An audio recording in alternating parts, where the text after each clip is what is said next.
What's good with you? Welcome back. It's your bestie with the mic, and you are here for part 2 of our sex series. It's just not physical, all right? I mean, come on now, guys. Okay, so last episode, if you missed it, make sure you definitely go back and listen. It was about connection, basically what people won't say out loud, you know what I mean?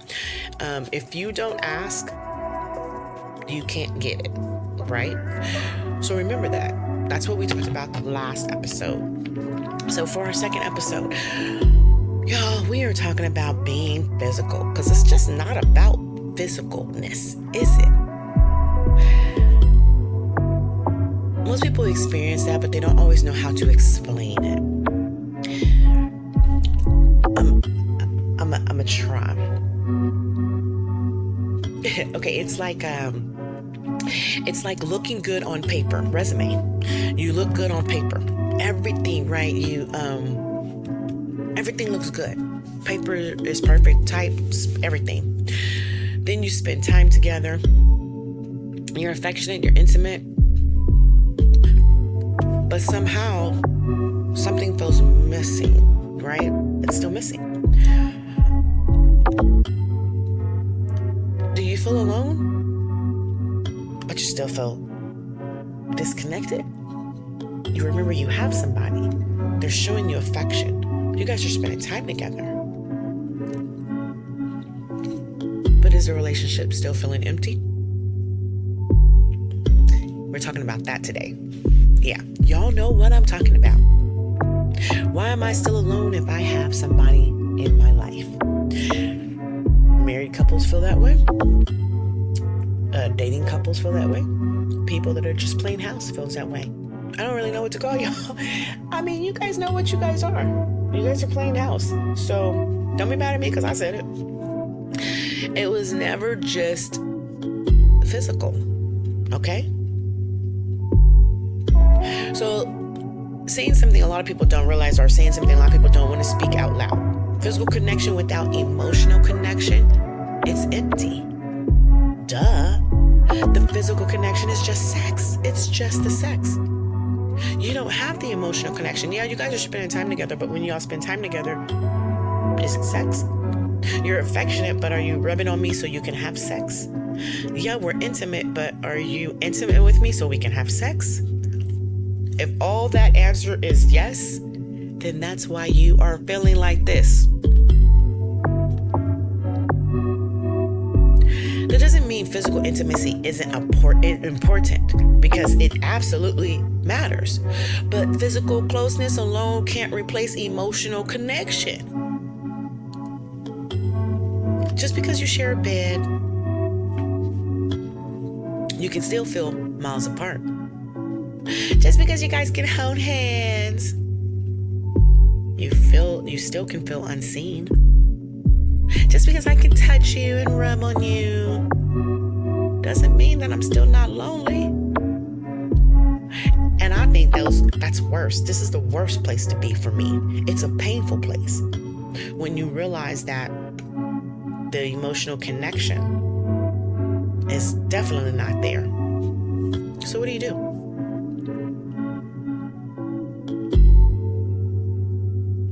Sometimes society teaches us that if couple is physically intimate often, then everything is great. Society teaches us if you're having sex, then everything is wonderful, right? Yes, it does teach us that. You know why? Because you males think, well, what do you mean? We just had sex. What do you mean? Everything's wonderful. We're having sex every day. That's because for y'all, it's a physical thing. For us, it's an emotional thing. Come on now, you heard that. You're an adult. People think frequency equals satisfaction. More dates, more affection, more intimacy, more passion, while you're losing valuable stuff. Though those are important, but it's not the whole story.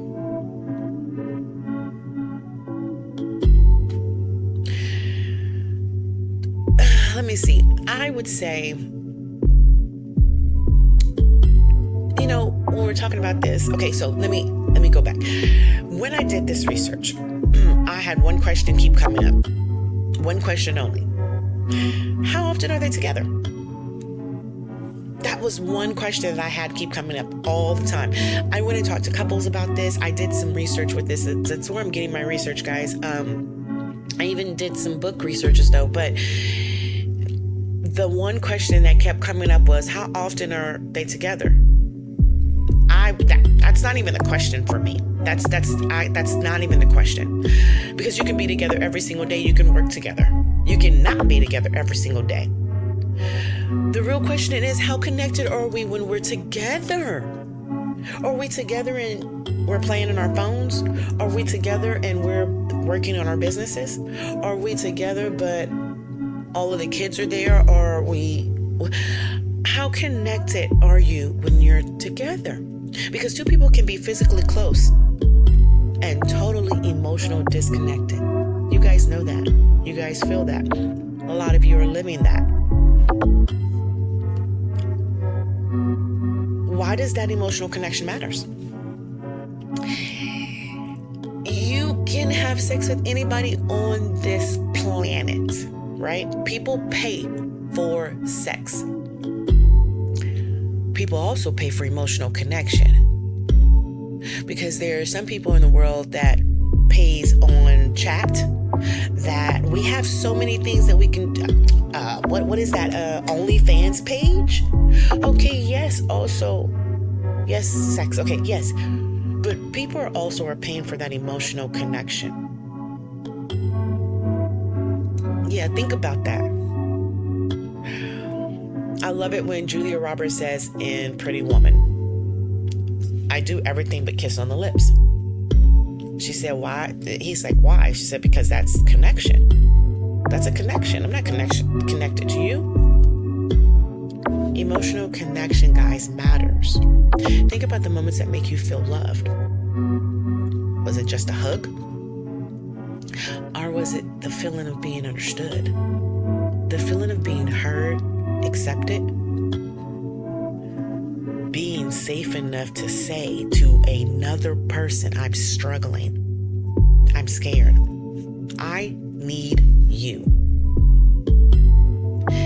And you know that person that you're saying that to is not going to judge you. That's emotional intimacy. That's emotional safety. Knowing someone sees all of you and chooses you anyway. Woo! Let me tell you what that's like. That is an amazing, amazing thing. And I say to my king, I thank you.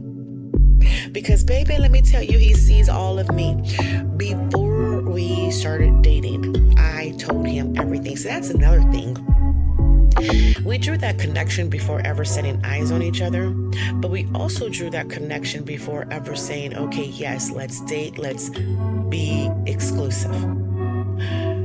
Yes, we met pandemic style. He likes to say that. We met pandemic style, meaning we met online. We talked online for 3 months before ever meeting. Even after we met, I wasn't sure that this was going to continue. I don't know if he was sure that it was going to continue. Maybe he was, but I wasn't. Because now we had the emotional connection there. I told him all kinds of things to scare him away. And not to scare him away, all of it was true and it was honest. Like, I lost weight and I wear clothes that show my stomach. I told him straight off the bat, if you have a problem with that, I wear 2 pieces. I have a thong 2-piece. I know where to wear these clothes. I know how to be respectful to myself and how to be respectful to the guy I'm dating and all of his family and friends and all, etc. But you are not going to stop me from wearing the clothes that I know to be still respectful for me. Again, I don't wear clothes that are not respectful. Everything I wear, I can walk into a grocery store with. I might look funny because you have a ball gown on or something like that, but the point is, I told him everything about me, and he accepted it at the beginning. He also accepted it once he met me. So again, he chose to love me the way I am, not about what he thinks I'm going to be later on or how he thinks he can change my mind. Because I was very persistent in that too. I am a Taurus, so if it's completely correct and right in God's eyes, then you can't change my mind. I know that's crazy, huh? But whatever, because that's my man above, and if he tells me it's right, it's right. So feeling alone while together. Let's get into that. I think that's one of the saddest feelings in the world, when you're committed to somebody, you're married to somebody, or you're in a relationship to somebody and you feel lonely. And you're next to that person every single day. I can understand if this person worked 3 months out of the year. 3 weeks out of the month at a different place. I can understand the people that work on the oil rig 6 months out of the year. I can understand Army, military. I can understand all that. I can understand even some truckers. I can even understand like trainers in my position, being a trainer. Some trainers, I had a trainer once that trained me, and she said she was gone from her house for 3 months. I can understand that, and I'm not talking to you. I'm talking to the people that see that person every single day and go to sleep with that person every single night and wake up to that person every single morning. You guys probably eat dinner together. You guys eat at least one meal together, if not 2. That's who I'm talking about. And it's not because they're physically absent, of course, duh. Like I said, you're not physically absent, you're physically there. It's because they're emotionally unavailable. I posted, y'all should go back and look. I posted something one day that said, oh, look at me, I'm on a date, but my king isn't. And when I tell you, he never saw that until I mentioned it to him. Not that he sees everything I post. He does, and he doesn't look at everything I post, because I damn sure don't look at everything he posts, because he posts a lot. That's his job. He posts a lot. But when he saw it, it affected him, because he was like, wow. He's like, I never saw that, and you was recording me a long time. The post wasn't a long post, but I showed him the video after he realized the post, like weeks later. He felt some type of way, as he should have, because you came and got me to go on a date, and here you are on your phone. So that's the part that I'm talking about. And I know he's going to be like, you just busted me out. Well, I busted you out a long time ago when I posted you, so. Maybe conversations have become surface level, maybe because life is busy, stressful. Also, unresolved hurt, guys, can create distance. Do y'all know that? Again, I was talking to somebody yesterday, and they expressed something, and I never thought about it that way. So, y'all never... You never know unless you ask. In my last series for sex, go listen to it if you didn't. It stated, you never get what you don't ask for, right? So you'll never know why they're so emotionless unless you ask. Little by little, 2 people, who once felt inseparable start feeling like roommates. Oh, we know that. I've been married before, guys, so I definitely know about the roommate situation. And sometimes no one notices it right away, because from the outside, everything looks fine. But on the inside, you still feel like something's missing. To me, the first sign. So that was one of my things after being married half my life, and then being single. That's one thing that I promised myself. If something feels off right away, I will say it. I may have to understand how to say it softer with kid gloves, because my king definitely handles me with kid gloves. I've handled people with kid gloves my entire life, so switching back to kid gloves is hard for me. It's been hard for me. Vulnerable moment right now. This has been very hard for me to switch back to kids gloves, because when I did have kid gloves on, handling people, they handled me wrong. So,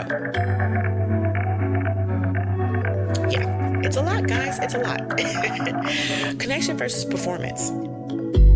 Relationships were never meant to be performance. Never meant to be a performance. But you guys use relationships as performances. If you are constantly proving yourself in a relationship, proving your worth, then it's probably not the relationship for you. You shouldn't have to earn affection through perfection. Say that again and put that shit under your pillow. You shouldn't have to earn you shouldn't have to earn affection through perfection. Real love creates space for honesty, connection. It says you don't have to pretend with me, right? You can have bad days. You can have horrible days. You can cry, make mistakes. You can admit your fears and still be loved. That is fucking emotional intimacy. Let me tell you guys, and I'm not trying to hurt nobody's feelings. I'm not trying to discredit nobody, because everybody plays a part in your life at major times, okay? But right now, let me tell you what I have. I have a kink. I have a kink, and I never knew what that meant.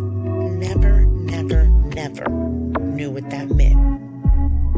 Because the emotional roller coaster that I put him and myself on, just by being a human, just by the things that I have. Like right now, I'm putting on a live stream concert event on June 28th. When I tell you the guys that are working with me, I have put them on an emotional roller coaster, not because of the back and forth, not because of negative stuff, but because of the good stuff, just because of the things that we are learning together, on this live stream. The concert part, the music part, just the things that we are learning together. Man, it's been real. And when you work with your loved one, it is a little hairy back and forth, but we worked it out. We worked it out through communication. We worked it out through, yes, my tears, because I am the biggest gangster crybaby in the world. I will hurt you and cry all at the same time, and probably apologize for it as well. But anyway, so through the crying, through the mistakes, through the ordering, through the purchasing, through the timing, through everything, he has held steadfast, him and his crew. So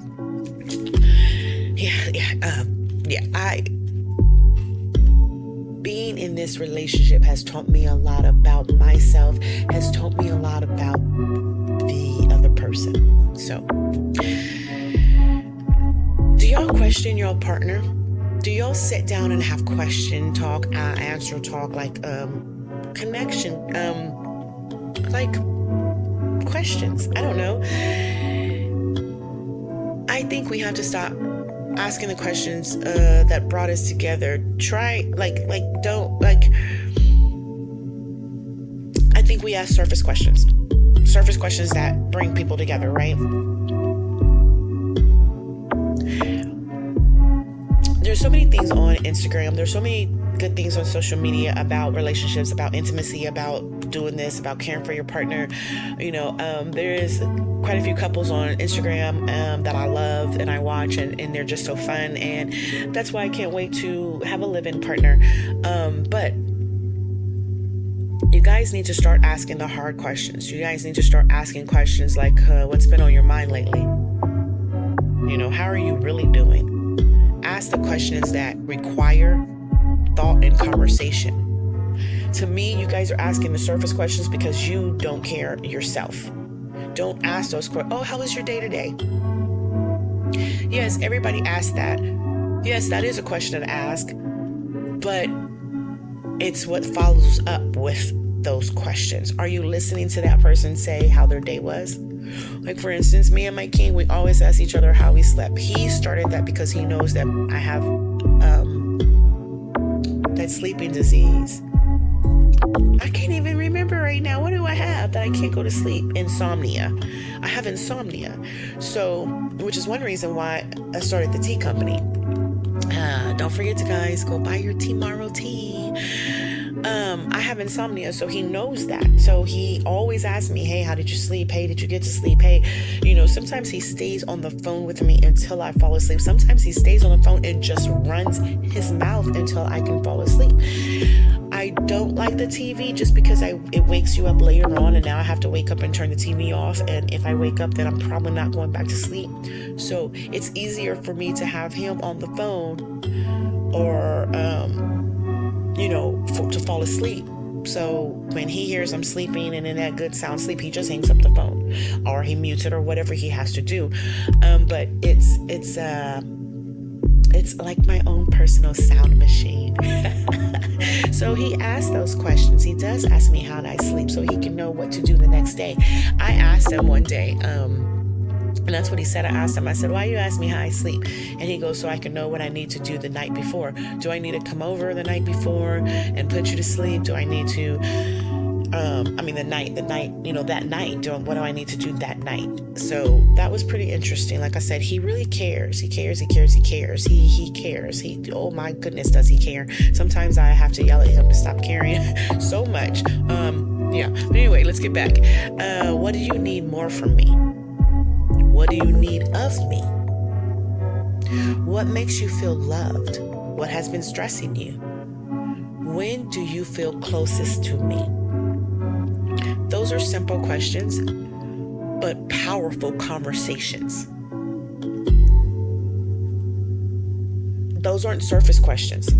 And with those deep questions, once you ask them, you can understand, you can get a better gauge of, okay, I asked what makes you feel loved, and they said, just being nice to me. Think about what they said. Ask probing questions, because are they giving you surface level answers to make you shut up?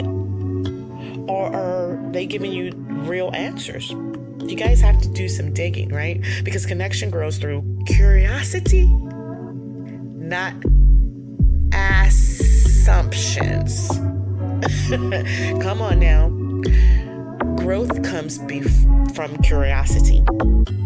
If I wasn't curious how to make a film, if I wasn't curious how to become a director, I would have never went to school. If I wasn't curious about the film world, I would have never, ever, ever went to school. Connection grows through curiosity. So learn about your partner. Learn about that person that you said I do. Learn about that person who sticks their penis up in you all day and all night whenever they want. Right? Okay, so why do people shut down? Real quick, let's run through here.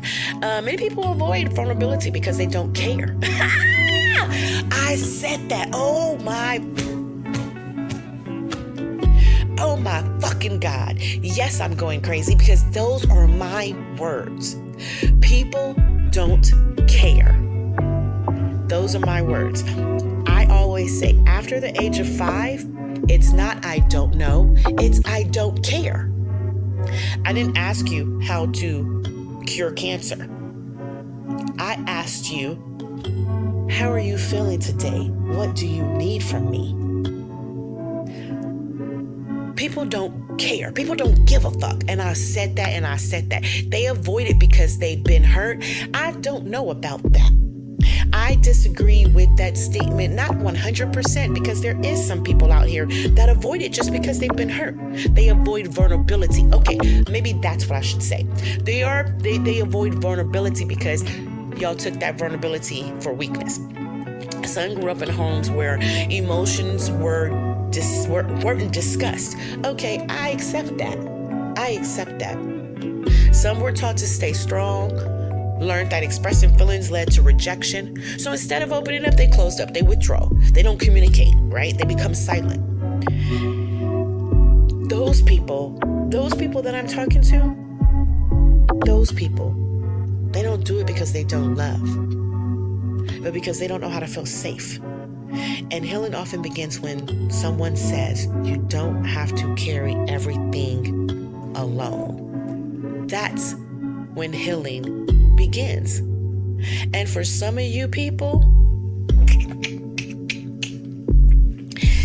I'm going to say this. Y'all don't want to heal. Y'all want to carry it along. Y'all want to be victims. Y'all want to continue being. Y'all think y'all are protecting yourself, but you're not protecting yourself at all, right? You're not protecting yourself. You're only hurting people that love you. So rebuild that connection, okay? Distance doesn't always mean the relationship is over. It just sometimes means that the relationship needs attention. It needs to get back on track. It needs to be reconnected. Quality time. Honest fucking conversations. Have conversations. Let me tell you guys, if you can't say to your partner, man, I really feel like I have nobody to talk to, and that your partner doesn't feel a knife in their heart, and you don't even mean it that way, you don't mean it that way, y'all have some deeper issues. Okay? Listen without trying to fix stuff. Stop trying to fix everything. Sometimes it's just, I need you to listen to me. My king understands that now. He definitely, after 5 years, he definitely understands that. But what he says is, what do you need me to do? That's what he says after I go on my rants, after I go on my cries, after I go on all that. When he actively listens and he understands, when you actively listen, you will understand that they're not talking about you, or they are talking about you. So, dream together. Pray together. Pray together. Laugh together. Show appreciation for the small things. You take the trash out. Babe, thank you for taking the trash out. And when they thank you for the small things, accept it. Accept it. I'm challenging you. Accept it. Oh, thank you for cooking tonight. Thank your wife or spouse who cooks. Thank them for cooking tonight. I don't give a fuck if they cook every fucking day. Thank them for cooking tonight. Thank you for cooking tonight. Thank you for thinking about me and making my favorite meal. Ooh-wee. Thank you. God damn it, thank yous go a long motherfucking way. And they make people feel good on the inside. Be present. Because connection isn't built in one grand gesture. It's built in like 1,000 little moments. Little moments. 1,000 little thank yous. 1,000 little, oh, you didn't have to do that. Oh, thank you. 1,000 little, I opened my purse to go grab my debit card and I see $5 in there with a note that says, I don't know, drinks on me. Every time I go out of town, my king sends me money with me. Whether I'm going out of town for work or for play, he sends money with me, right? You have to be honest. Sometimes we expect our partners to provide a connection that we haven't even built within ourselves. Have you healed? Have we forgiven, communicated our needs? Have we been emotionally available? Healthy relationships aren't about two perfect people. They're about two growing people. Put that under your pillow. Say that again. Healthy relationships aren't about two perfect people. They're about two growing people. Learning each other, choosing each other, and extending grace to each other. Because, baby, learning that man that I have and choosing him every day has taught me to extend grace to him. Because I was ready to break up with him the first day I met him. The second day I met him yesterday. But I have to stop saying that to him. I say that to him in hopes that he'll get better also. But I say that to him so he can know tomorrow's not promised to anybody. Okay? And we have to work this every single day. This is a job. A relationship is a job, especially to a person that you married. You married them. You did not. Here in the United States, we don't have arranged marriages, and some do, okay? Some nationalities have arranged marriages. I love arranged marriages, by the way. I think arranged marriages are wonderful. I would love to arrange marriages for all three of my kids. Oh, I would love that. But anyway, so yeah, we just have to remember that, guys. You have to remember you picked them, right? So maybe you're listening right now and everything looks okay on the outside, but on the inside, something feels missing. Something feels off. I want you to know that you're not alone, right? Maybe what you're missing isn't more physical intimacy. Maybe it's more conversation, understanding, trust, vulnerability. Maybe it's emotional safety. Because people aren't lacking intimacy, they're lacking connection. That's why when things look good on the outside, things are still missing. Because it was never just physical. It has always been about being and feeling seen, heard, and understood. Feeling safe, and damn sure feeling loved. So I thank my king for making me feel heard, safe, loved, damn sure seen, and understood. I love you. So guys, tonight I want to thank y'all for spending some time with me on Let's Talk with Destiny Shanae. I don't even know. Let me just be real with y'all. I don't know the name of this podcast, okay? It used to be Let's Talk at Pillow Talk, but that's a lot to say. So, I'm still figuring out, okay? Give me some ideas. DM me, y'all. Send me a message. Give me some ideas of what I can call this podcast. But for real, thank y'all so much for listening to me. Make sure you click like and subscribe. If this episode spoke to you, share it with someone. Because guess what? They may need it just as much as you did. Remember, real intimacy isn't just about being close enough to touch someone. It's about being safe enough to truly know someone and to be known in return. Until next time, keep talking, keep healing, and keep loving. Damn sure keep having sex. It's been your bestie with the mic. Make sure you guys tune in to part 3, which is our final series, where we're going to talk about why some connections feel different. Because, baby, y'all know them connections that be hitting different.